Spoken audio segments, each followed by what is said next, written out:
Olá pessoal, tudo bem? Sejam bem-vindos mais uma vez ao canal Ciências da Saúde e esta é a terceira parte da aula sobre anatomia e fisiologia do sistema endócrino.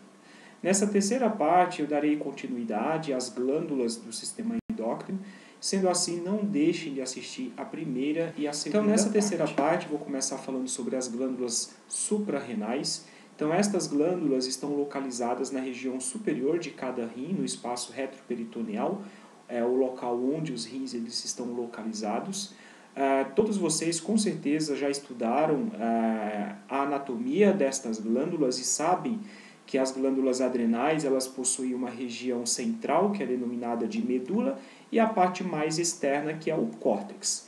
E esse córtex adrenal, histologicamente, ele é composto por três zonas, denominadas de zona glomerulosa, zona fasciculada e zona reticulada. Qual que é a importância de saber sobre cada uma destas regiões do córtex adrenal? É que dependendo da zona, ocorre a secreção de determinados hormônios, quando o córtex adrenal ele é estimulado por hormônios que são secretados pelo hipotálamo, como, por exemplo, o hormônio liberador de corticotropina, que é o CRH, que é o hormônio hipotalâmico responsável pela estimulação do córtex adrenal. Então, as células da zona glomerulosa, que é a região mais externa do córtex adrenal, é responsável pela secreção de hormônio mineralocorticoide, como por exemplo a aldosterona, que é o mais importante.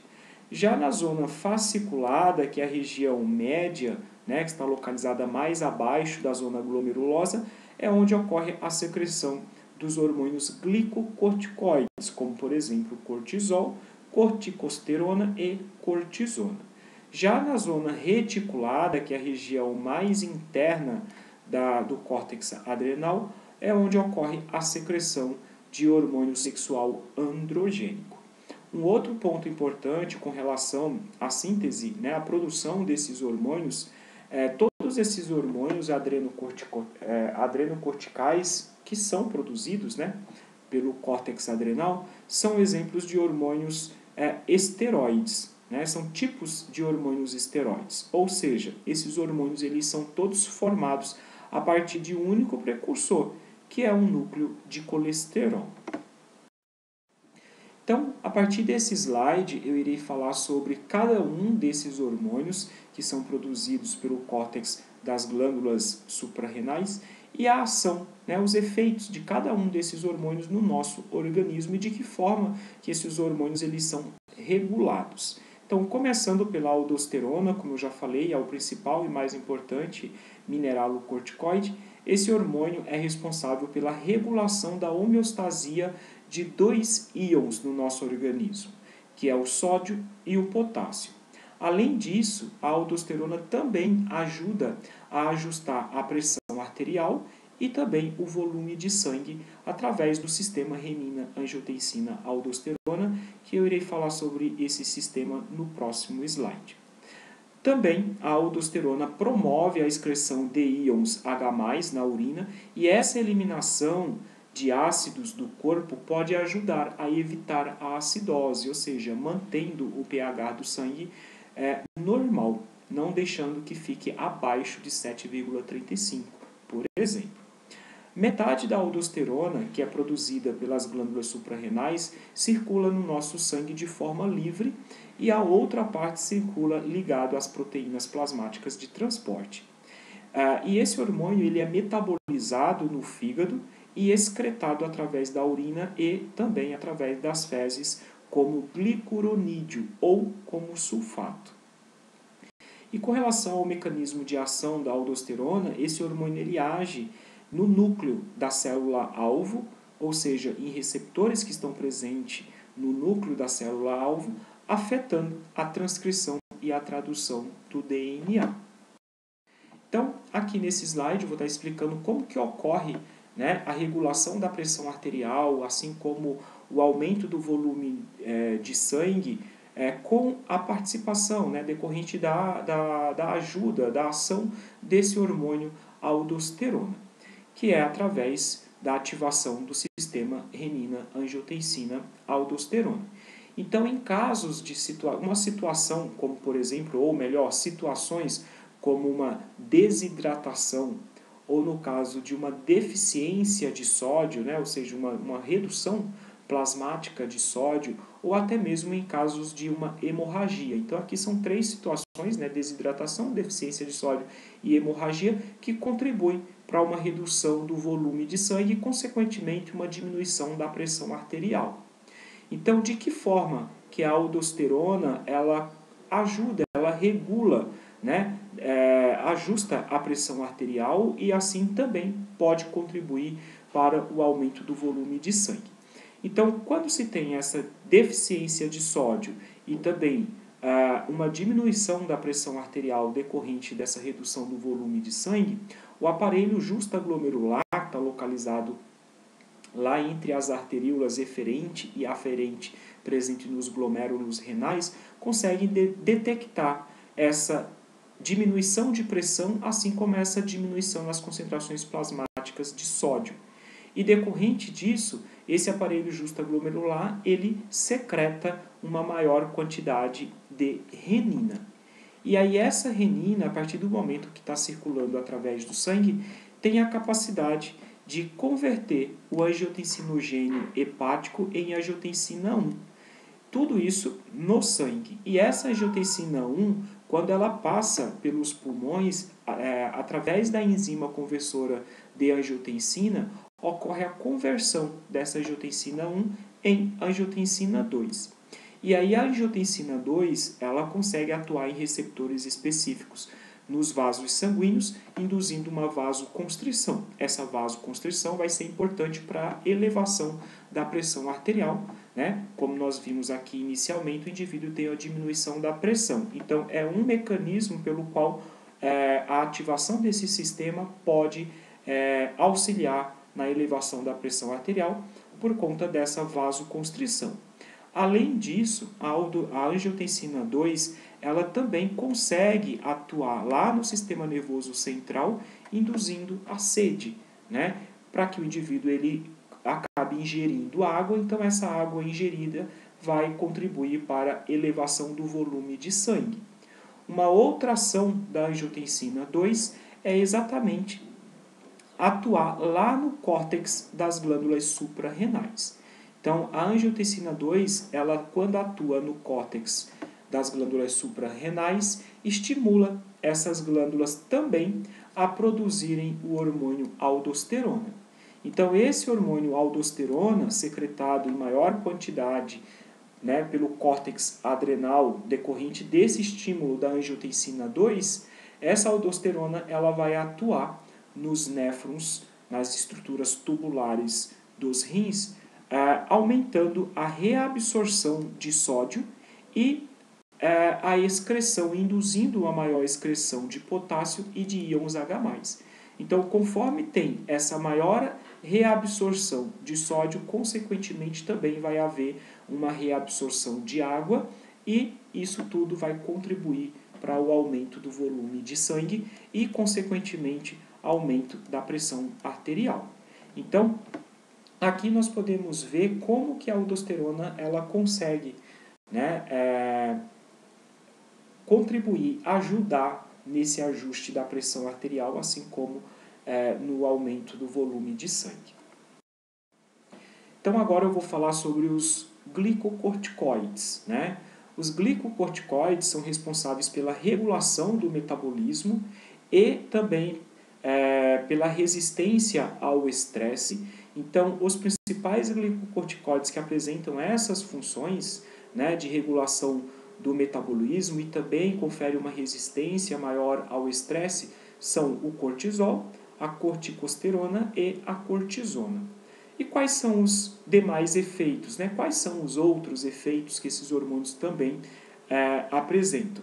Eles contribuem para a degradação de proteínas, assim como também formação de glicose, lipólise, resistência ao estresse, como já falei, e também exercem efeitos anti-inflamatórios e também promovem depressão das respostas imunológicas. Um detalhe importante com relação à secreção desses hormônios glicocorticoides é que a secreção deles apresenta forte ritmo circadiano, ou seja, eles eleva-se no início da manhã e abaixo e diminui no fim da tarde, né? E também pode aumentar decorrente de estresse. Então, no caso de uma dosagem, né? No caso o médico solicite uma dosagem, por exemplo, de cortisol, o melhor momento para colher esse hormônio é no início da manhã, né? Quando o indivíduo ele apresenta concentrações elevadas no sangue, porque se deixar para dosar esse hormônio, né?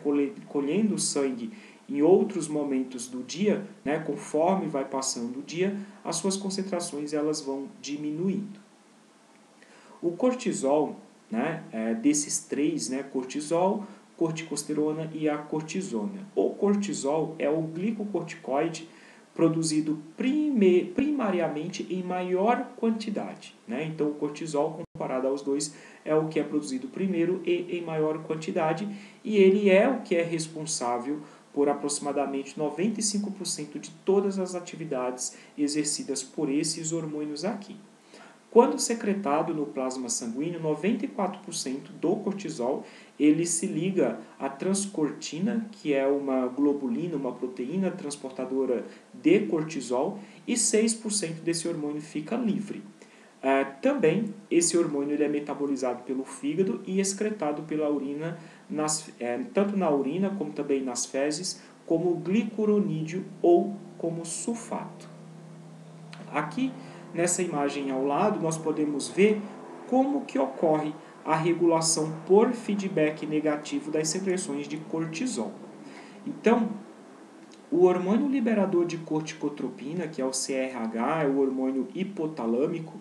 Então, esse hormônio ele estimula, né, a liberação de corticotrofina da hipófise. Então, a adenohipófise, que é aquela região anterior, né, da hipófise, possui células, né, as células corticotróficas, células secretoras do hormônio adrenocorticotrófico. Então, conforme o CRH, né, que é liberado pelo hipotálamo, estimula estas células, ocorrerá a secreção pela adenohipófise do ACTH, que é o hormônio adrenocorticotrófico. Então, esse hormônio ACTH ele vai estimular o córtex adrenal a secretar os seus hormônios. No caso aqui são os glicocorticoides, lembrando que o cortisol é o primeiro e o que é produzido em maior quantidade. Então, quando os níveis de cortisol eles se encontram normais no nosso organismo, quando ocorre o aumento dele, ou seja, ultrapassa o limite normal fisiológico, esse aumento de cortisol no sangue, ele tem a capacidade de inibir a secreção, né, tanto do CRH pelo hipotálamo, como também inibe a produção do hormônio ACTH, que é o hormônio adrenocorticotrófico, pela hipófise. Então, está ocorrendo aqui a regulação por feedback negativo. Quando esse cortisol, em algum momento, ele estiver abaixo do limite fisiológico, esse mecanismo de feedback negativo ele é anulado e entra o mecanismo de feedback positivo para voltar à produção novamente. Agora, com relação aos hormônios androgênicos, o principal hormônio androgênico é a DEA, o desidroepiandosterona. Então, esse hormônio é o principal hormônio androgênico produzido e secretado pelas glândulas suprarrenais. É um tipo de androgênio fraco. No homem, a quantidade secretada ela é tão pequena que exerce efeitos insignificantes. Né? Ou seja, depois da puberdade, os testículos que produzem grandes quantidades de androgênios, no caso, como por exemplo, a testosterona. Então, a testosterona, no caso do sexo masculino, no homem, em grande quantidade é produzida pelos testículos e não pelas glândulas suprarrenais por uma transformação desse DEA no nosso organismo. Já no caso nas mulheres, os androgênios secretados pelas glândulas suprarrenais desempenham funções muito importantes. Eles são responsáveis tanto pelo libido e também são convertidos em androgênios, né, que são os hormônios sexuais femininos, por outros tecidos corporais. Então, esse hormônio, o DEA, no caso do sexo feminino, por outros tecidos, ele é convertido, transformado em hormônios sexuais femininos. Esses hormônios androgênicos, eles também estimulam o crescimento de pelos axilares e pubianos nos meninos e nas meninas, assim como também contribui para o estirão de crescimento pré-puberal. E no caso da mulher, né, após a menopausa, quando os hormônios ovarianos eles cessam, todos os estrogênios femininos são provenientes da conversão desses androgênios, né, que são secretados pelas glândulas suprarrenais, no entanto insuficientes. Né? No caso, como a mulher não consegue produzir mais estrógeno e progesterona pelos ovários, por ela ter entrado aí na menopausa, então os hormônios sexuais femininos que ela ainda irá produzir serão por uma conversão desse hormônio androgênio, né? E mesmo assim eles são insuficientes para o organismo da mulher. Pronto, agora como já vimos tudo relacionado ao córtex adrenal, né, todos os hormônios que são secretados por essa região, agora eu vou falar da medula, né, da medula adrenal. Então existe a presença de células que são denominadas de células de cromafins. Estas células que estão localizadas na medula destas glândulas são produtoras de catecolaminas, como por exemplo, né, quais são os principais exemplos de catecolaminas? A adrenalina e noradrenalina, que são tipos de neurotransmissores. Tá? Então essas células de cromafins, quando elas são estimuladas, elas são capazes de secretar esses dois neurotransmissores, sendo que a maior produção é de adrenalina, que corresponde em torno de 80%, e 20% de noradrenalina. Esses dois neurotransmissores eles são responsáveis, a partir do momento que são lançados na corrente sanguínea, por contração da musculatura lisa vascular, induzindo vasoconstrição, por exemplo, aumento da frequência cardíaca e também são responsáveis pela inibição da atividade muscular do trato gastrointestinal. A adrenalina, comparado à noradrenalina, o neurotransmissor é um estimulador mais potente que tem da frequência cardíaca. Esse neurotransmissor também exerce fortes efeitos metabólicos, podendo levar ao metabolismo basal em 100% e também aumentando a gliconeogênese hepática e muscular, bem como da lipólise nos adipócitos. Agora eu vou falar do pâncreas. Né? O pâncreas é uma glândula denominada de glândula mista. Né? Por que uma glândula mista? Porque o pâncreas tanto exerce uma ação endócrina como também exócrina. A função endócrina do pâncreas está relacionada à produção de hormônios, que são lançados diretamente na corrente sanguínea, e a sua função exócrina está relacionada à capacidade, né, de produzir enzimas digestivas que auxiliam no processo de digestão. Então, trata-se de um órgão achatado que mede cerca de 12,5 a 15 centímetros de comprimento, localiza-se na curvatura do duodeno, que é a primeira porção do intestino delgado, e consiste, né, anatomicamente em 3 partes, né, que é uma cabeça. Essa cabeça ela está localizada bem na curvatura do duodeno, e aí tem a parte do meio, que é o corpo, e a parte da extremidade, né, a sua extremidade, que é a cauda. Aproximadamente 99% das células exócrinas, que são as células produtoras de enzimas digestivas, estão distribuídas em grupos chamados de acinos, né, que são esses grupos compostos aqui por células exócrinas. Os acinos produzem, né, que são responsáveis pela produção de enzimas que fluem para o sistema digestório por uma rede de ductos, como nós podemos visualizar aqui, esses ductos que estão se desembocando aqui no intestino delgado, no duodeno, onde ocorre aí o lançamento dessas enzimas digestivas dentro do intestino, que vai auxiliar no processo de digestão. Esses acinos estão, né, como falei anteriormente, compondo aí 99% do pâncreas, da parte tecidual do pâncreas. E espalhado entre os acinos, existem em torno de 1 a 2 milhões de minúsculos grupos de tecidos endócrinos, como a gente pode ver aqui. Então, aqui nessa região central, essa parte central aqui, é chamada de ilhota pancreática ou ilhota de Langerhans. E em volta dessa ilhota pancreática, né, você está vendo que ela é circundada, né, por acinos exócrinos.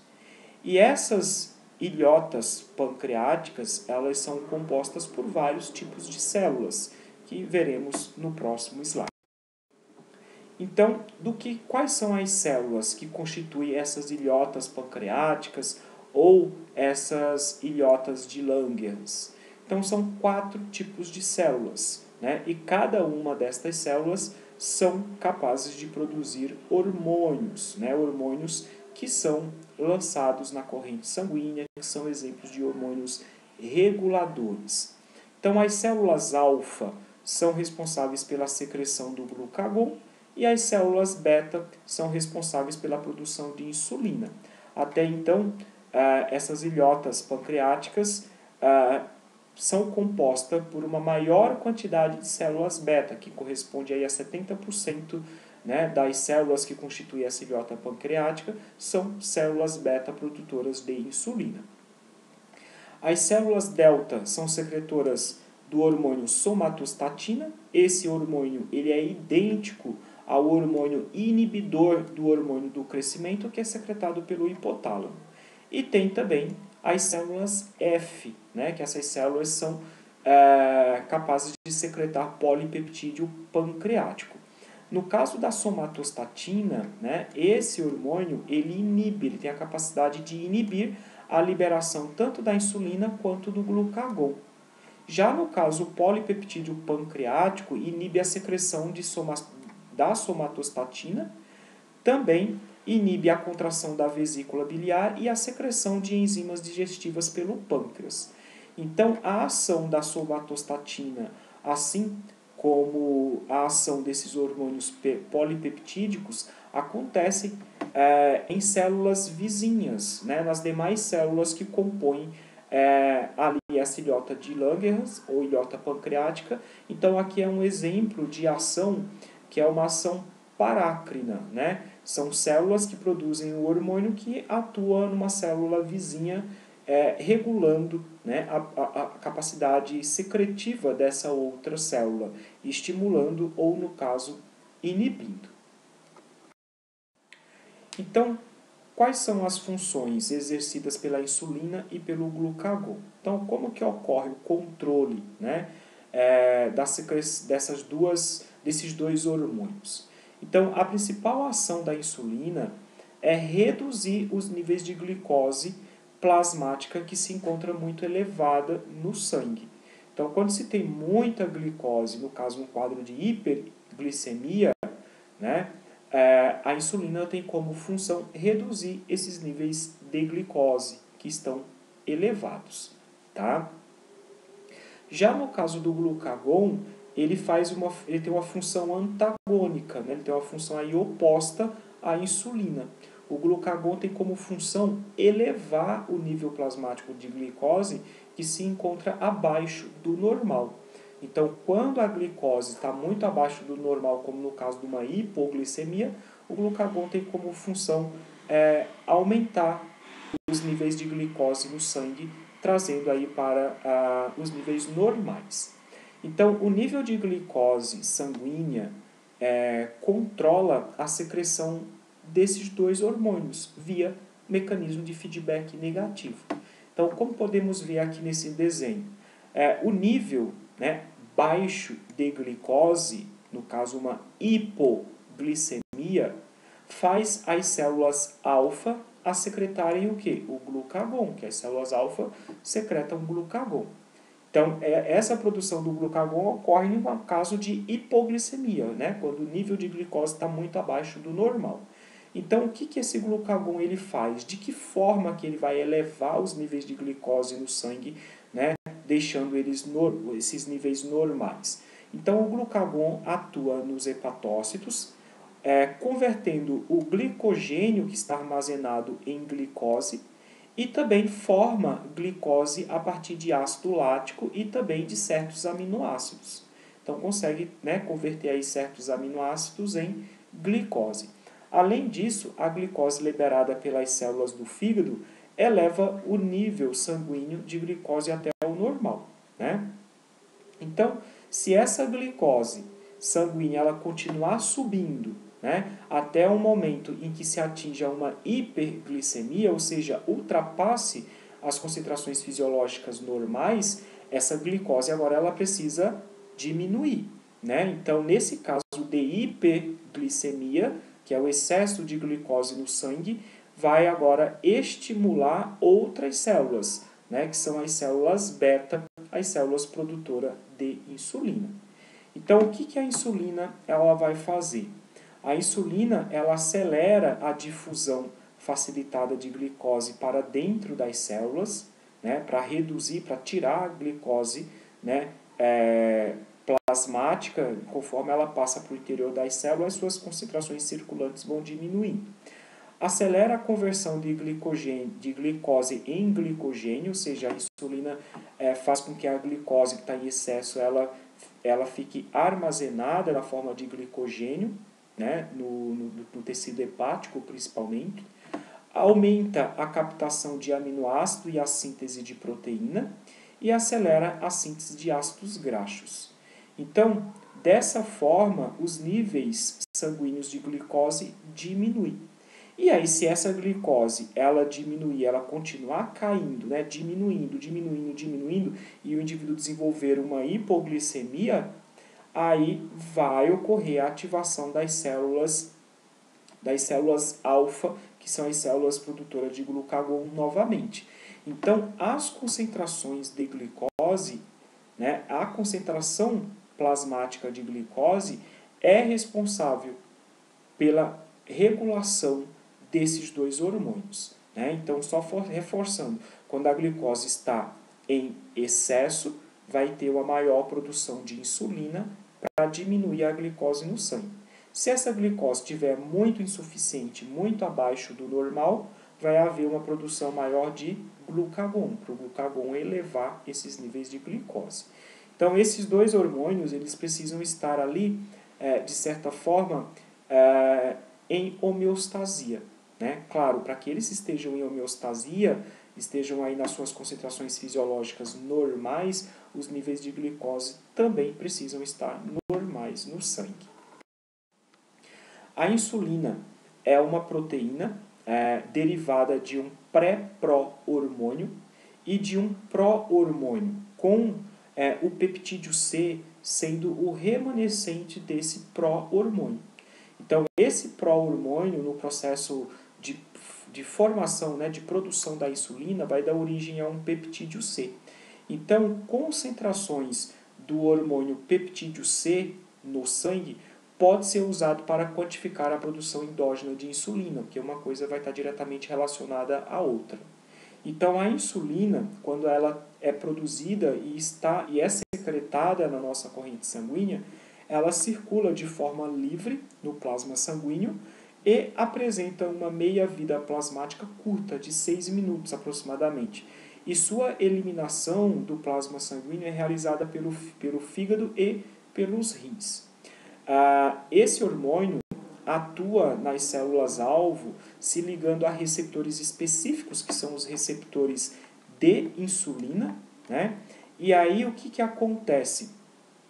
Quando esses receptores de insulina eles são ativados, tem como função promover o aumento da captação de glicose, através de um transportador de glicose específico, que é o GLUT4. Então, qual que é a principal função da insulina?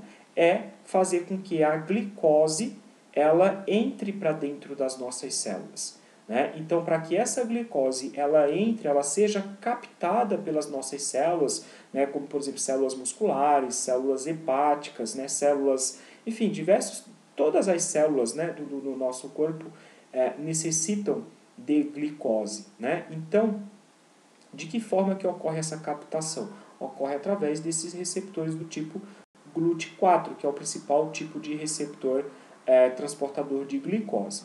Então, quando a insulina se liga ao seu receptor de insulina, né, um sinal de transdução no citoplasma da célula é gerado. E aí, esse sinal, ele sinaliza para a célula sintetizar, né, transportadores GLUT4 e inserir esses transportadores GLUT4 na sua membrana. Para quê? Para conseguir permitir a entrada da glicose para o interior da célula.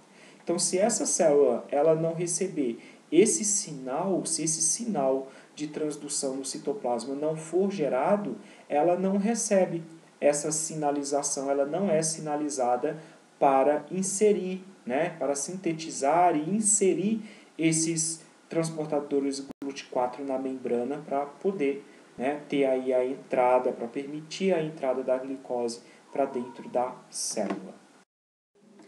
E o glucagon? Esse hormônio ele é extremamente potente. Ele é liberado pela diminuição da glicose plasmática, atua no fígado, eleva a glicose plasmática, apresenta uma ação oposta da insulina. Então, o glucagon ele é responsável por promover a glicogenólise hepática.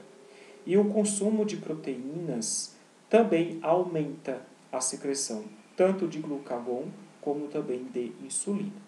O glucagon ele é liberado também durante o exercício e auxilia a prevenir a hipoglicemia e a despeito do aumento do uso de glicose pelo músculo. Né? Então, quando a gente faz algum tipo de atividade física, né, um esforço físico, o músculo ele acaba trabalhando mais, né, contraindo, relaxando por conta da atividade física que você está fazendo.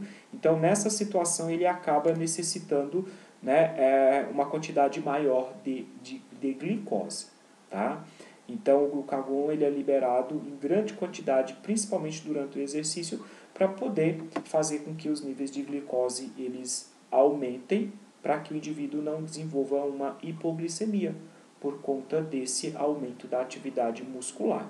Tá? E também para, né, o músculo ter um suprimento suficiente, no caso, ter glicose suficiente para manter. E a somatostatina é um polipeptídeo com diversas ações inibitórias e com meia-vida curta de 2 minutos.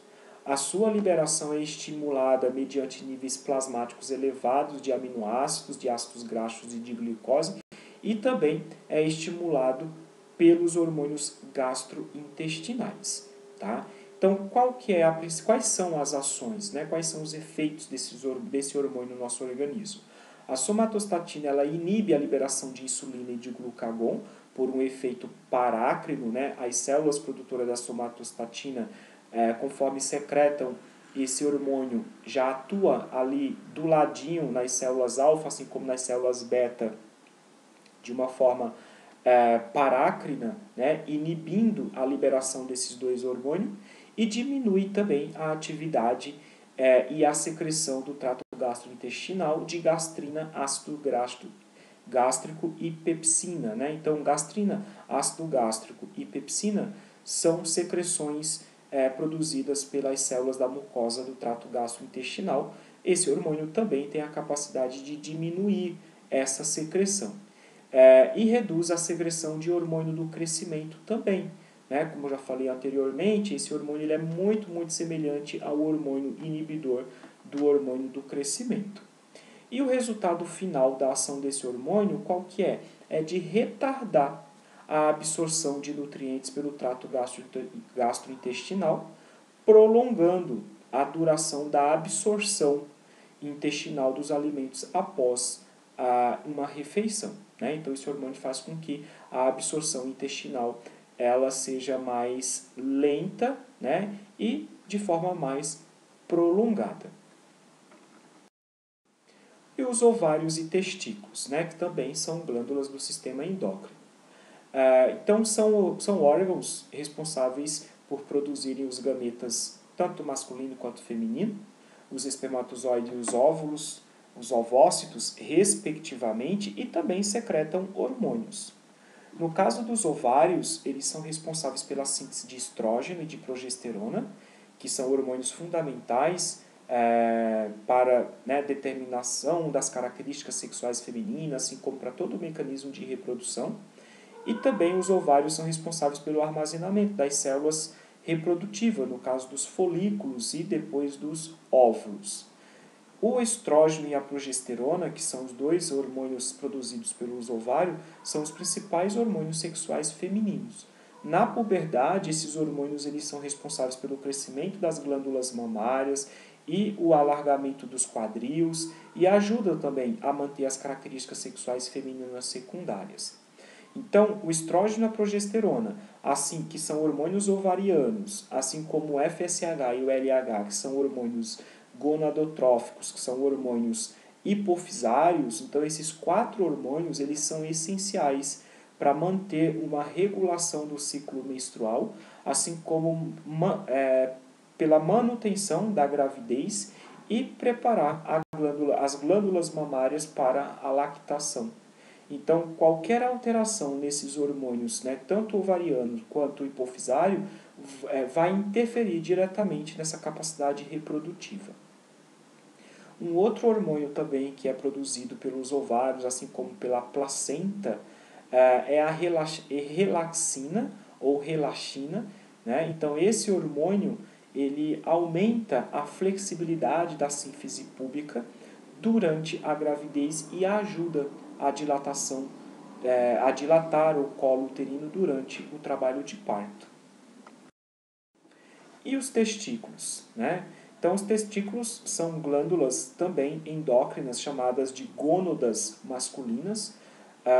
São partes, né, faz parte do sistema reprodutor do homem. O principal hormônio produzido e secretado pelos testículos é a testosterona, que é um tipo de androgênio, ou hormônio sexual masculino. Esse hormônio ele regula a produção de espermatozoides, né, responsável pelas características sexuais secundárias masculinas, e também inibe a secreção de FSH pelo mecanismo lá de feedback negativo. Quais são as funções, no caso, no homem, do LH e do FSH, né, que são os hormônios hipofisários, que são os hormônios gonadotróficos? Então, esses dois hormônios, eles são essenciais para a regulação de diversas funções, no caso do homem, como, por exemplo, produção de testosterona, assim como também pela produção de espermatozoides. Então, o hormônio LH, que é o hormônio luteinizante, ele estimula as células de Leydig, que estão localizadas lá nos testículos, a produzir a testosterona. Então, as células de Leydig são as células responsáveis pela produção de testosterona, células que estão presentes nos testículos. Claro, essa produção acontece por influência do hormônio LH, que é o hormônio hipofisário. Já no caso do hormônio FSH, que é o folículo estimulante, esse hormônio ele é responsável pela produção de espermatozoide, que são os gametas masculinos. Esse hormônio, o FSH, ele ativa a espermatogênese, né? A espermatogênese, que é o processo fisiológico no qual se produz o espermatozoide a partir de células germinativas. E temos também a glândula pineal e o timo, que também são outros exemplos de glândulas endócrinas. Então, a glândula pineal está localizada na parte superior do terceiro ventrículo do encéfalo, é composta por massas de neuroglia e células secretoras, chamadas de pinealócitos, produz e secretam melanina, né? Então, essa glândula tem como principal função, graças a essas células secretoras, de produzir e secretar um hormônio chamado de melatonina. Esse hormônio é derivado da serotonina e é responsável por modular os padrões de sono nos ciclos circadianos e sazonais. Então, durante o sono, níveis plasmáticos de melanina sobem 10 vezes e depois cai de novo antes do despertar. Então é um hormônio aí essencial para o sono, né? Para que a gente consiga ter uma noite, vamos dizer assim, bem dormida, né? Então, pequenas doses de melanina administradas por via oral conseguem induzir o sono e reajustar os ritmos diários, o que pode beneficiar diversos profissionais que trabalham à noite, por exemplo, alternando aí entre horas, né, dia e noite, que quando você trabalha dia, às vezes trabalha à noite, né, então isso acaba desajustando esse seu ritmo circadiano, né? Então, pequenas doses desse hormônio ajudam a fazer esse reajuste, tá? A melanina também é um hormônio que apresenta uma ação antioxidante potente que pode oferecer algumas proteções contra diversos radicais livres que são prejudiciais ao nosso organismo. E o timo, né? O timo é uma glândula linfóide primária especializada que faz parte do nosso sistema imunológico. Dentro do timo, os linfócitos T, que são células do sistema imunológico, amadurecem. Então, o processo de maturação, de amadurecimento dos linfócitos T, como o linfócito TCD4, linfócitos TCD8, né, ocorre dentro desse órgão linfóide, que é o timo. Então, esta glândula é responsável por produzir hormônios como timosina, fator tímico humoral, fator tímico e timopoetina. Então, esses hormônios, eles são responsáveis por promover a maturação destas células, que são os linfócitos T, e também por retardar o processo de envelhecimento. Essa glândula está localizada atrás do externo e entre os pulmões. Então, pessoal, termino aqui todo esse conteúdo relacionado à anatomia e fisiologia do sistema endócrino. Eu espero que esteja ajudando de alguma forma e aproveitem ao máximo, né? E não se esqueçam de se inscrever no canal, ativar lá o sininho para receber notificações, tá bom? E assistam também a primeira e a segunda parte desta aula.